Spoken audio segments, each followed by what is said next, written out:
తాకట్లో ఉన్న బంగారాన్ని విడిపించి ఆ రోజున మార్కెట్ ధర కట్టి మిగిలిన డబ్బును మీకు అందిస్తుంది కొమ్మూరి గోల్డ్.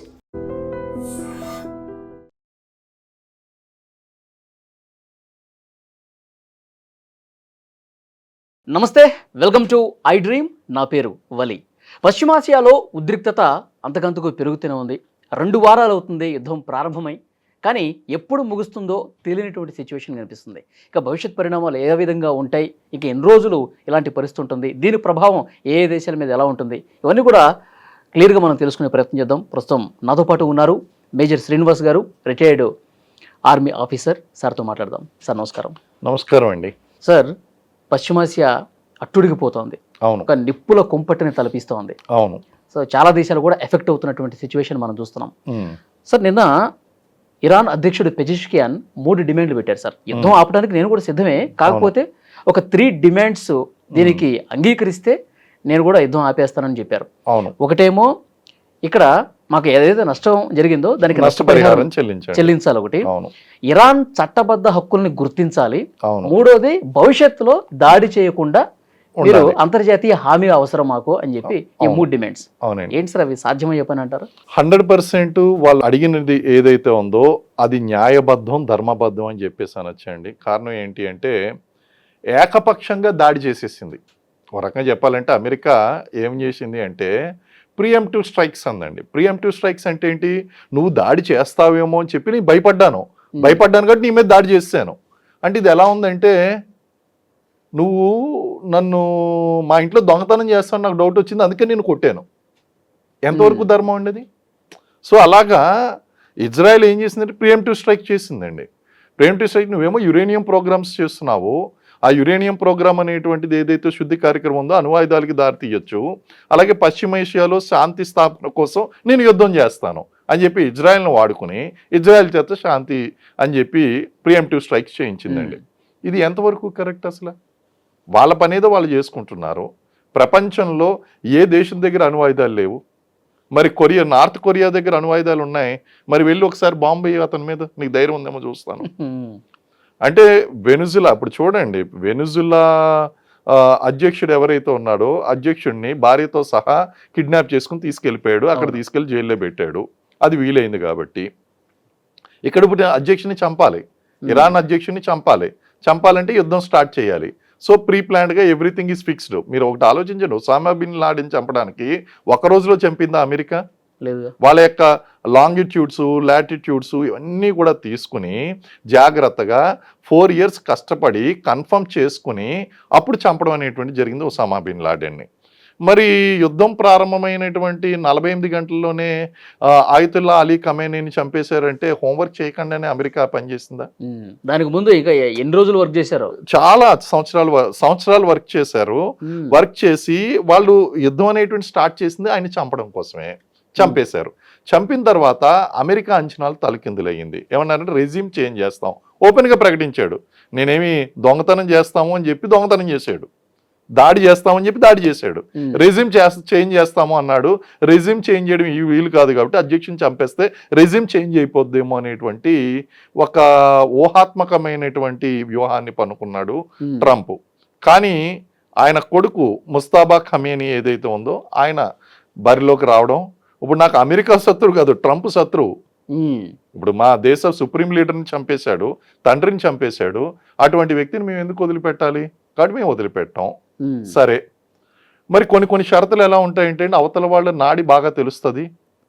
అమెరికా ఎప్పుడన్నా నష్టపరిహారం చెల్లిస్తుందా? నువ్వు దాడి చేసావు, యుద్ధంలో దాడి చేసిన తర్వాత ఒకరి మీద ఒకరు దాడి చేసుకున్నారు, యుద్ధం అయిపోయింది, యుద్ధం ఆపేస్తానంటే ఎవరన్నా ఒప్పుకుంటారు తప్ప నష్టపరిహారాన్ని చెల్లించు అమెరికా దానికి ఎప్పుడు ఒప్పుకోదు. అసలు ఈ రోజు యుద్ధం వలన ఇరాన్ నష్టపోయిందా, అమెరికా నష్టపోయిందా? సరిగ్గా ఒకసారి లెక్కలు వేసుకోండి. అమెరికాకే నష్టం అండి.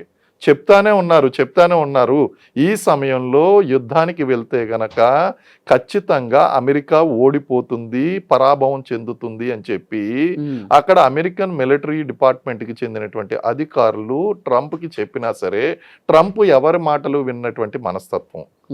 అలాగే అప్పుడప్పుడు దీన్ని అనాలిసిస్ చేస్తున్నప్పుడు ఇంకొక మాట కూడా అనిపిస్తూ ఉంటుంది, ట్రంప్కి ఏమన్నా పర్సనల్ బెనిఫిట్స్ ఉన్నాయా ఈ యుద్ధాన్ని ప్రారంభించడం వలన అనేటువంటి డౌట్ కూడా వస్తుంటుందండి. కారణం ఏంటంటే there is another theory which is propagating around the world.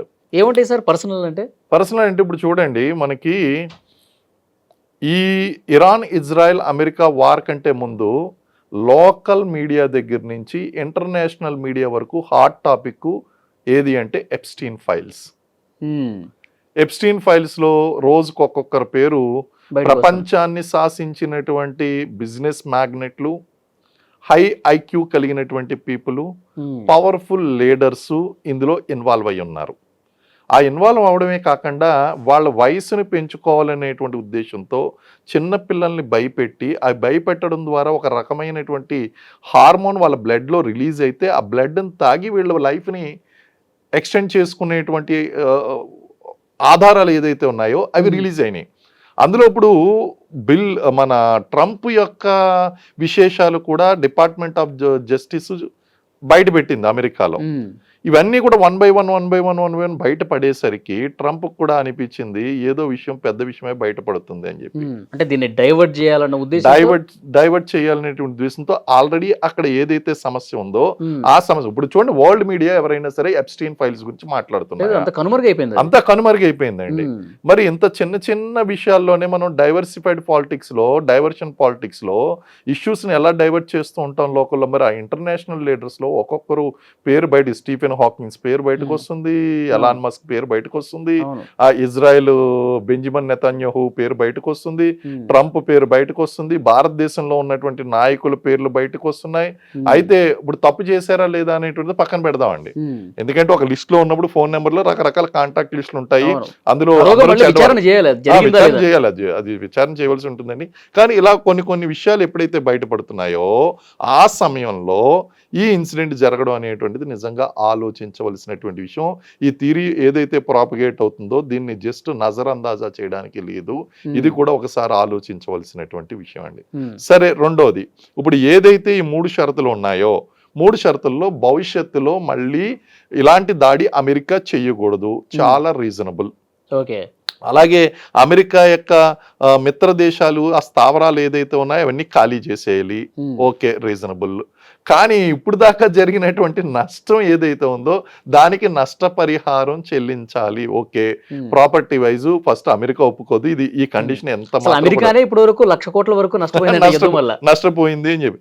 ఎందుకంటే చిన్న చిన్న డ్రోన్లు అండి, జస్ట్ సింపుల్ గా 4-4.5 లక్షలు విలువ చేసేటువంటి డ్రోన్స్, షాహిద్ డ్రోన్స్. అలాగే వాటితో పాటు ఇప్పుడు ఉక్రెయిన్ నుంచి కూడా మేము కొన్ని డ్రోన్స్ తెచ్చుకుంటాము, ఇంకా చీప్ అయినటువంటి డ్రోన్స్ మేము తెచ్చుకుంటామని చెప్పేసి అంటున్నారు. వాటిని డిస్ట్రాయ్ చేయడం కోసం 4-5.5 మిలియన్లు డాలర్లు ఖర్చు చేసేటువంటి పేట్రియాట్ మిజైల్ని, అలాగే థాడ్ వ్యవస్థను, అలాగే ఐరన్ డోమ్ వ్యవస్థను వీళ్ళు ప్రయోగిస్తున్నారండి. చూడండి, ఇక్కడ సింపుల్ 4.5 లక్షలు ఎగనెస్ట్ 1.5 అనేటువంటి ఈక్వేషన్ వచ్చేసింది అక్కడ. సో ఇక్కడ ఎవరు ఎక్కువగా నష్టపోతున్నారు? అమెరికా ఎక్కువగా నష్టపోతుంది. అండ్ ఆశ్చర్యకరమైనటువంటి విషయం ఏంటి అంటే, ఆశ్చర్యకరమైనటువంటి విషయం ఇక్కడ అమెరికా ఏం చెప్తుందండి, తమ దగ్గర ఉన్న నిల్వలు అయిపోయినాయి అనేటువంటి విషయం చెప్తుంది. 5 నిల్వలు. అసలు అమెరికా దగ్గర 5 నిల్వలు అయిపోవడం ఏంటండి? చాలా ఆశ్చర్యకరం. ఏదేమైనప్పటికీ వాళ్ళ యొక్క ఎకానమీ అనేటువంటిది ప్రస్తుతం చాలా ఘోరంగా ఎఫెక్ట్ అయింది. నువ్వేం సాధించావు యుద్ధం చేయడం ద్వారా ఇరాన్ దగ్గర నుంచి? ఐఆర్జీసీ దళాలను అంత తక్కువగా అంచనేసావా? ఐఆర్జీసీ దళాలు అనేటువంటి ప్రాపర్ ట్రైనింగ్ లేనటువంటివి కాదు కదా, పైగా మిలీషియా భావాలు ఉన్నటువంటి దళాలవి, చాలా స్ట్రాంగ్ దళాలు. They are properly trained people, they are not militants. కానీ మిలీషియా భావాలు అయితే ఉన్నాయి వాళ్ళ దగ్గర.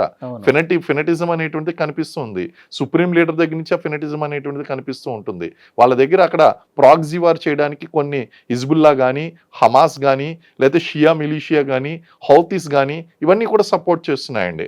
అంటే గెరిల్లా వార్ఫేర్లో చిన్న చిన్న వర్గాలుగా విడిపోయి ఇదే ఈ రోజుల్లో ప్రస్తుతం పనికొచ్చేది అదే అండి. యుద్ధ తంత్రంలో పెద్దగా యుద్ధం చేయక్కర్లేదు, ఫోకస్డ్ టార్గెట్ మీద ఫోకస్డ్గా మీరు ఎంచుకున్నటువంటి టార్గెట్ని లక్ష్యం తప్పకుండా కొడితే చాలండి.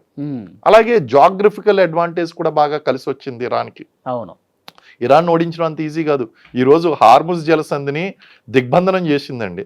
దిగ్బంధనం చేసి మొత్తం ఇప్పుడు వ్యాపారాలన్నీ చేసుకోవాలి, గల్ఫ్ కంట్రీస్ అన్ని వ్యాపారాలు చేసుకోవాలి. వ్యాపారాలు చేసుకోవాలంటే హార్ముజ్ జలసంధి ద్వారా సప్లై లైన్ అనేటువంటిది వెళ్ళాలి. వరల్డ్ లో ఉన్నటువంటి చమురు సప్లైలో 20% హార్ముజ్ జలసంధి ద్వారా వెళ్తుంది. ఈ 30-35 కిలోమీటర్ 40 కిలోమీటర్లు ఉన్నటువంటి స్ట్రెచ్ హార్ముజ్ జలసంధి ఏదైతే ఉందో దాన్ని మొత్తానికి టైట్ చేసి ఉన్నది. ఏ వాడ వెళ్ళినా సరే అమెరికా కాదు ఇరాక్ కానీ ఏదైనా సరే మేము పేల్చి పడేస్తా ఉంటున్నారు. అయితే మన భారతదేశానికి ఉన్నటువంటి ప్లస్ పాయింట్ ఏంటి అంటే ఇరాన్తో ఉన్నటువంటి సత్సంబంధాల కారణంగా మన వాళ్ళని రిలీజ్ చేయడం అనేది జరిగింది. ఇప్పుడు మనం ఎదుర్కొంటున్నటువంటి సమస్య తాత్కాలికమైనటువంటి సమస్యగా మారబోవచ్చు. కారణం ఏంటంటే క్రూడ్ ఆయిల్ అనేటువంటిది వస్తుందండి. కాబట్టి కొంత సిచ్యువేషన్ టెంపరీగా మనం ఫేస్ చేస్తాం. ఆ తర్వాత మళ్ళీ నార్మల్ అయ్యేటువంటి అవకాశాలు ఉన్నాయి. డీజిల్ పెట్రోల్ రేట్స్ ఇమీడియట్ గా పెరిగిపోయేటువంటి అవకాశాలు లేవు. కమర్షియల్ గ్యాస్ అనేటువంటిది కొంచెం ఇబ్బంది కొనసాగుతూనే ఉంటుంది. డొమెస్టిక్ గ్యాస్ విషయంలో కొంచెం ఇది ఎందుకు క్రియేట్ అయింది అంటే ఒక్కసారిగా అందరూ భయపడిపోయారు. బుకింగ్లు అనేటువంటి ఒకేసారి చేయడం వల్ల బుకింగ్స్ అవ్వడం లేదు. అవును, కానీ డొమెస్టిక్ ప్రాబ్లం అనేటువంటిది it is not out of control. It can be again get in to control అండి. సిచ్యువేషన్ కంట్రోల్లో తీసుకురావచ్చు. సో ఇవన్నీ కూడా మనం చూస్తూ ఉంటే ఎలా జరిగింది అంటే హార్ముజ్ జలసంధి దగ్గర ఇరాన్ టైట్ చేయడం వలన ప్రపంచ దేశాలన్నీ కూడా ఎఫెక్ట్ అయినాయండి. ప్రపంచ దేశాలు ఇప్పుడు అమెరికా మీద ఇంకా ఒత్తిడి పెరుగుతోంది. యుద్ధం ఆపేశానని చెప్పి ఫస్ట్ నువ్వే ప్రకటన చేయి అన్న పరిస్థితికి వచ్చింది. అసలు శాంతి కోరుకుంటుంది. 11 దేశాల్లో యుద్ధం ఆపినటువంటి ట్రంప్ ఈ యుద్ధాన్ని ఆపలేడా?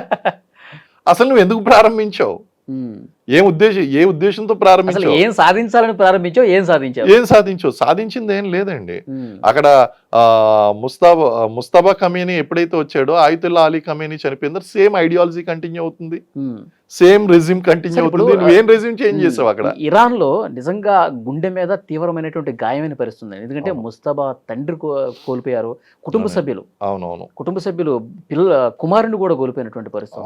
ఇతను ఒక్కడే మిగిలినట్టున్నాడు కుటుంబంలో. అవును. సో అంటే ఇంకా అది ఆ పగ రగులుతూనే ఉంటుంది కదా సార్. ఇప్పటికిప్పుడు యుద్ధం ఆపేసినా ఇది ట్రంప్కి భవిష్యత్తులో ఏమన్నా ఎఫెక్ట్ అయ్యే పరిస్థితి అంటారా? అది యుద్ధం ఆపే కండిషన్స్ కాదండి. పెజిష్కియాన్ పెట్టినటువంటి ఆ కండిషన్స్ చూస్తే నష్టపరిహారం చెల్లించాలి. అమెరికా తల ఉంచుతుందా? ఎక్కడన్నా తల ఒగ్గి నా తప్పు అయిపోయింది, ఇదిగో నష్టపరిహారం చెల్లించడం అంటే తప్పు అయిందని ఒప్పుకోవడమే కదా. అవును. Conditions not acceptable by the USA. అది ఎట్టి పరిస్థితిలో యాక్సెప్ట్ చెయ్యదు. ఆ పెజిష్కియానికి వీళ్ళకి అన్న చర్చలు జరిగి ఆ కండిషన్ ఏమన్నా పక్కన పెడితే ఆ కండిషను భవిష్యత్తులో నేను దాడి చేయను, దానికి కూడా అన్కండిషనల్ ఉండదు. దానికి మళ్ళీ కండిషన్స్ ఉంటాయి. అన్కండిషనల్ గా నేను దాడి చేయను అని చెప్పదు. దానికి మళ్ళీ కండిషన్స్ పెడుతుంది.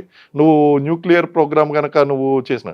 అలాగే గాల్ఫ్ లో ఉన్నటువంటి 5th ఫ్లీట్ ఏదైతే ఉందో ఈ 5th ఫ్లీట్ దాదాపు 21 కంట్రీస్ని ఏం చేస్తుందంటే కంట్రోల్ చేస్తుందండి. ఇది ఇరాన్ని కంట్రోల్, ఇరాక్ గురించి అని చెప్పేసి తీసుకొచ్చారు. ఇరాక్ వారు తీసుకొచ్చినప్పుడు 1995లో 5th ఫ్లీట్లో ఒక ఎయిర్ క్రాఫ్ట్ క్యారియర్తో పాటు 40 వెజల్స్ అండి. 40 వెజల్స్ ఉన్నాయి. 20 నుంచి 25 వేల మంది సోల్జర్స్, అమెరికన్ సోల్జర్స్ అక్కడ ఇన్వాల్వ్ అయి ఉన్నారు. అక్కడ ఎయిర్ బేసెస్ ఉన్నాయి, కమాండ్ అండ్ కంట్రోల్ సెంటర్ ఉంది, వాళ్ళ యొక్క ఇంటెలిజెన్స్ నెట్వర్క్ అంతా పనిచేస్తుంది. ఇవన్నీ కూడా పనిచేస్తున్నటువంటి ఆ యొక్క ప్లేసెస్ అన్ని విత్డ్రా చేయడం అంటే మధ్యప్రాచ్యం మీద అమెరికా యొక్క కంట్రోల్ విత్డ్రా చేసుకున్నట్టే. యాక్సెప్ట్ చేయడండి, యాక్సెప్ట్ చేయడు. వీళ్ళు కొడతానే ఉంటారు దాన్ని. చాలా ఘోరమైనటువంటి దాడులు చేస్తూ ఉంటారు. ఇరాన్ యొక్క ఆయిల్ రిఫైనరీ మీద ఇప్పుడు కొట్టడం అనేటువంటిది చాలా తీవ్రంగా పరిగణించడం జరిగింది. ఈ రోజు మార్నింగ్ కూడా ఆర్మీ కమాండర్ ఏం చేశాడు అంటే ఆయన తీవ్రమైనటువంటి హెచ్చరిక జారీ చేశాడు. మీరు గనక దాడులు ఆపకపోయినట్లయితే, దాడులు చేసినట్లయితే చాలా మా యొక్క వ్యతిరేకత ఏదైతే ఉందో, ప్రతి దాడులు ఏదైతే ఉంటాయో అవి చాలా తీవ్రంగా ఉంటాయి అనేటువంటి విషయం సంసిద్ధంగా ఉండండి అన్నాడు. ఒకటైతే చెప్పగలమండి, ఇది యుద్ధం ప్రారంభమైనటువంటి రోజునే నేను చెప్పాను ఇది దీర్ఘకాలం కొనసాగుతుంది. ఒక రష్యా ఉక్రెయిన్ వార్ లాగా ఇది దీర్ఘకాలికంగా వెళ్ళేటువంటి అవకాశం ఉంది తప్ప రోజుల్లో ఆగిపోయావు. ఈయన ఏదో 5 రోజుల్లో ఆపేస్తాను, 4 వారాల్లో ఆపేస్తాను, ఇవన్నీ కళ్ళబొల్లి మాటలండి. ఆయనకి ఆపే కెపాసిటీ అనేటువంటిది లేదు. కారణం ఏంటి అంటే ఒక్కసారి ప్రారంభించాడు, నువ్వు కొట్టేసిందంతా కొట్టేసిన తర్వాత ప్రతి దాడులు వచ్చేటువంటి సమయంకి వచ్చేసి నేను ఆపేస్తానంటే అక్కడ వినేటువంటి వాళ్ళు ఎవరున్నారండి? నువ్వు Okay. అసలు ఫస్ట్ ప్రియంప్టివ్ స్ట్రైక్ అనేటువంటిదే చేయకూడదు. అవును. నువ్వు ప్రియంప్టివ్ స్ట్రైక్ అంటే ప్రపంచంలో కల్లా పెద్దన్న నేను అమెరికాని, నేను అన్ని ఆ సంస్థలు నా చేతిలో ఉన్నాయి, నేను ఏదైనా చేస్తాను అని చెప్పేసి గతంలో చేసింది. అమెరికా గతంలో చేసిందండి. దాదాపు 20-25 దేశాలలో పరిపాలన మార్చింది, రెజిమ్ మార్చేసింది. అవును. అలాగే 70-75 దేశాల ప్రజాస్వామిక ఎన్నికల్లో అసలు ఏ అధికారంతో ప్రతి దేశానికి సార్వభౌమ అధికారం ఉంది. అవును. అంతర్జాతీయ సంస్థల యొక్క నియమాలు ఉన్నాయి. ఆ నియమాలను ఉల్లంఘించి అంతర్జాతీయ సంస్థలన్నింటినీ యుఎన్ఓతో సహా నీ గుప్పిట్లో పెట్టుకుని నువ్వు ఈరోజు ప్రపంచ దేశాలకి నేను బిగ్ బాస్గా నేను కంటిన్యూ అవుతాను, వీళ్ళకి పెద్దనగా కంటిన్యూ అవుతాను అని చెప్పి రౌడీయిజం చేస్తే దాన్ని ప్రశ్నించకపోయినా ఈ కర్మ అనేటువంటిది ఏదైతే ఉందో, దాని యొక్క కర్మ ఫలితం ఏదైతే ఉందో అది ఖచ్చితంగా ఏ రోజుకన్నా సరే అమెరికాకి వ్యతిరేకంగానే తయారవుతుంది. ఇరాన్ లాంటి దేశాలు ఇంకొక 2-3 దేశాలు తయారైనవి అంటే వాళ్ళకి బుద్ధి రావడం అనేటువంటిది గ్యారంటీ. ఇంకే దేశంలోనూ ఇన్వాల్వ్ కావడం అనేటువంటిది జరగదు. ఎందుకంటే ఇప్పుడు చాలా ఘోరమైనటువంటి పరిస్థితులు భవిష్యత్ ఎన్నికల మీద ఈ ట్రంప్ పార్టీ మీద కూడా ఇది ప్రభావం చూపించేటువంటి అవకాశం ఉందండి ఖచ్చితంగా. సరే, అంచనా వేయటంలో ఎందుకు విఫలమైంది అమెరికా? వాళ్ళకి అతిపెద్ద ఇంటెలిజెన్స్ వ్యవస్థ ఉంటుంది. ఒకవేళ యుద్ధం స్టార్ట్ చేస్తే దాని పర్యవసనాలు ఏ విధంగా ఉంటాయో 1-2 సార్లు మీరు ఎంతకుముందు అన్నారు, సంవత్సరాలుగా వాళ్ళు గురిపెట్టి ఫిబ్రవరి 28వ తారీఖు కొట్టారు అని చెప్పేసి అన్నారు. మరి ఎందుకు అంచనా వేయడంలో విఫలమయ్యారా, లేకపోతే ఏదైతే అదైందని చెప్పి గుడ్డిగా పోయారా? అంచనా వేయడంలో విఫలం అవ్వలేదండి, హెచ్చరిస్తూనే ఉన్నాయి. అతని యొక్క నిఘా వర్గాలు కానీ మిలిటరీ వర్గాలు కానీ వద్దు, యుద్ధం వద్దు అనే హెచ్చరిస్తూ ఉన్నాయి. ట్రంప్ యొక్క వ్యక్తిత్వం ఎలాంటిదంటే ఒక్కసారి డిసైడ్ అయ్యాడంటే ఆయన యొక్క ఆలోచనలకు అనుగుణంగా వీళ్ళు ప్రవర్తించవలసి ఉంటుంది తప్ప వీళ్ళ యొక్క సలహాలు సూచనలకు అనుగుణంగా ట్రంప్ ఎప్పుడు కూడా యాక్షన్స్ తీసుకోడండి. ఫస్ట్ ఆయన డిసైడ్ అయిపోతాడు. డిసైడ్ అయిపోయిన తర్వాత ఒక స్టేట్మెంట్ ఫస్ట్ ఇచ్చేస్తాడు as N president of America. ఆ తర్వాత దాన్ని వాస్తవం చేయడం కోసం, దాన్ని ప్రూవ్ చేయడం కోసం వెనకాల ఉన్న వాళ్ళు కష్టపడతారండి. కానీ గతంలో ఎలా ఉండేదంటే ఏదైనా అమెరికన్ ప్రెసిడెంట్ నోటంట ఒక మాట వచ్చింది అంటే ఎంతో ఆచితూచి వాళ్ళ సలహాలు సూచనలు ఇచ్చి ఈ మాట మాట్లాడండి ఇది వాస్తవం వద్దని చెప్పి వీళ్ళ యొక్క సలహాలు సూచనలు పాటించడం. ట్రంప్ అలాంటి వ్యక్తి కాదు. ట్రంప్ యొక్క నేచర్ ఏంటి అంటే కొంచెం చాలా మూర్ఖత్వంగా వెళ్తాడు అని మనం చెప్పాలి. ఎవరు ఏ దేశం మీద అన్నా సరే టారిఫ్లు విధించాలన్నా అది మిత్ర దేశమా లేకపోతే శత్రు దేశమా, దీర్ఘకాలికంగా ఎలాంటి ప్రభావం పడబోతుంది, అమెరికా భవిష్యత్తు మీద దీర్ఘకాలికంగా ఎలాంటి ప్రభావం పడబోతుంది అనేటువంటి ఆలోచించేటువంటి వ్యక్తి కాదు ట్రంప్. ఆయన మైండ్ సెట్ అంతా ఇప్పుడు 4 ఏళ్లలో నాది ఇంకా 3 years లో అయిపోతుంది, తర్వాత నాకు ఇంకోసారి ఛాన్స్ కూడా లేదని తెలిసినా సరే మూర్ఖంగా ప్రయత్నించేటువంటి వ్యక్తి. ఛాన్స్ లేదు కాబట్టి నా ఇష్టం ఏదైనా చేసుకుంటాను, అవసరమైతే రాజ్యాంగాన్ని మార్చి ఆ అమెండ్మెంట్ మార్చి 3వ సారి కూడా అవ్వచ్చు, అమెరికా ప్రజలు కోరుకుంటే అనేటువంటిది కూడా తీసుకురావాలని ప్రయత్నించినటువంటి ఇవన్నీ కూడా చూస్తే కొంచెం మూర్ఖత్వంగా ఉందండి ఆయన వచ్చిన ఆలోచన విధానం. కాబట్టి అమెరికా అధ్యక్ష పదవి ఆలోచన అనేటువంటిది ఒక పక్కన పెడితే, ట్రంప్ ఆలోచన అనేటువంటిది ఒక పక్కన పెడితే, ఈ రెండింటికి మిస్ మ్యాచ్ ఉన్నదండి. ఎందుకంటే అమెరికా అధ్యక్షుడు కూడా చాలా సంయమనం పాటించాలి. ఎందుకంటే ప్రపంచ దేశాలన్నీ అమెరికా వైపు చూస్తున్నాయి. మరి నువ్వు పెద్దన్న పాత్ర పోషించాలంటే ఆ మెచ్యూరిటీ చూపించాలి కదా. చాలా విషయాల్లో ఇమ్మెచ్యూరిటీ చూపించాడండి.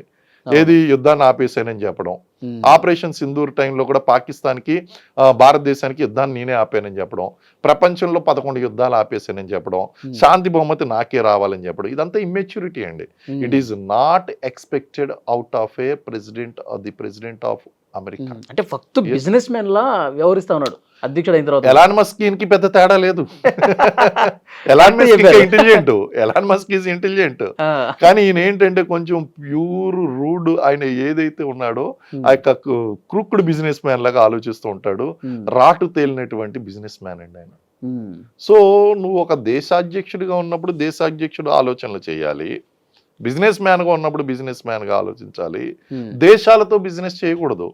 బిజినెస్ చెయ్యాలి, ఎప్పుడు ఇంటర్నేషనల్ ట్రేడ్లో చేయాలి, కానీ ఆ దేశానికి లాంగ్ టర్మ్ ప్రయోజనాలు ఉన్నాయా, ఇంటర్మ్ ప్రయోజనాలు, మిడ్ టర్మ్ ప్రయోజనాలు ఉన్నాయా, షార్ట్ టర్మ్ ప్రయోజనాలు ఉన్నాయా ఏంటనేటువంటిది ఒకసారి చూసుకోవాలి కదా. ఓకే, చూసుకోకుండా ఇట్లా చేస్తే ఎట్లాగండి. సార్, ట్రంప్ రెండోసారి అధ్యక్షుడు అయిన తర్వాత ఆయన తీసుకుంటున్నటువంటి దేశం మిత్రదేశమా శత్రుదేశమా సంబంధం లేకుండా ఇష్టారీతిన టారిఫ్లు వేస్తా ఉన్నాడు, యుద్ధానికి కాలు దూకుతున్నాడు, సగం యుద్ధం చేసేసాడు, లక్షల కోట్లు నష్టపోయాడు. ఇప్పుడు సగటు అమెరికన్ ఎలా ఫీల్ అవుతున్నాడు సార్? యాంటీ ట్రంప్ అండి. అంతే. వాళ్ళకే అర్థమవుతుందండి. వాళ్ళు ఏమి అన్ఎడ్యుకేటెడ్ పీపుల్ కాదు కదా. అవును. ఈ రోజు ఇరాన్ మీద యుద్ధానికి వెళ్ళడం వలన అమెరికా నష్టపోతుంది అనేటువంటి విషయం ప్రతి సగటు పౌరుడికి అర్థమవుతున్నటువంటి విషయం. వాళ్ళు ఖచ్చితంగా యాంటీ ట్రంప్ ఫీలింగ్స్. మీకు గుర్తున్నదో లేదో, ట్రంప్ రెండోసారి అధ్యక్షుడు అయ్యే కంటే ముందు ఆ ట్రంప్ యొక్క నగ్నపు మైనపు బొమ్మని పబ్లిక్ లో డిస్ప్లే చేశారు అక్కడ ప్రజలు. సో వాళ్ళు మొదటి నుంచి హేట్ చేస్తున్నారు. కొన్ని రాజకీయ సమీకరణాలు అనేటువంటివి సహకరించి అతను మళ్ళీ ప్రెసిడెంట్ అయిపోయాడు. కానీ ఈ విషయంతో మొత్తానికి ట్రంప్ యొక్క ఇమ్మెచ్యూర్డ్ స్టేట్మెంట్స్ ఏదైతే ఉన్నాయో, దాన్ని నేను ఆపేశాను, శాంతి బహుమతి నాకు ఇవ్వాలి, లేకపోతే అండ్ దానికి తోడు ఇప్పుడు ఎలిగేషన్స్ కూడా వచ్చినాయండి. ఏది ఎప్స్టీన్ ఫైల్స్లో వచ్చినటువంటి ఎలిగేషన్స్ కూడా చూస్తే దానికోసమే ఇది చేశాడా అనేటువంటి ఒక ప్రాపగేషన్ కూడా నడుస్తుంది. ఇవన్నీ కనుక ఓవరాల్గా చూస్తే కనుక ఇరాన్ ఇజ్రాయెల్ వార్ అనేటువంటిది ఖచ్చితంగా ట్రంప్కి ఎగ్నిస్ట్గానే వెళ్ళింది తప్ప అమెరికాకి కానీ ట్రంప్కి కానీ ఏమాత్రం ఫేవరబుల్గా లేదు.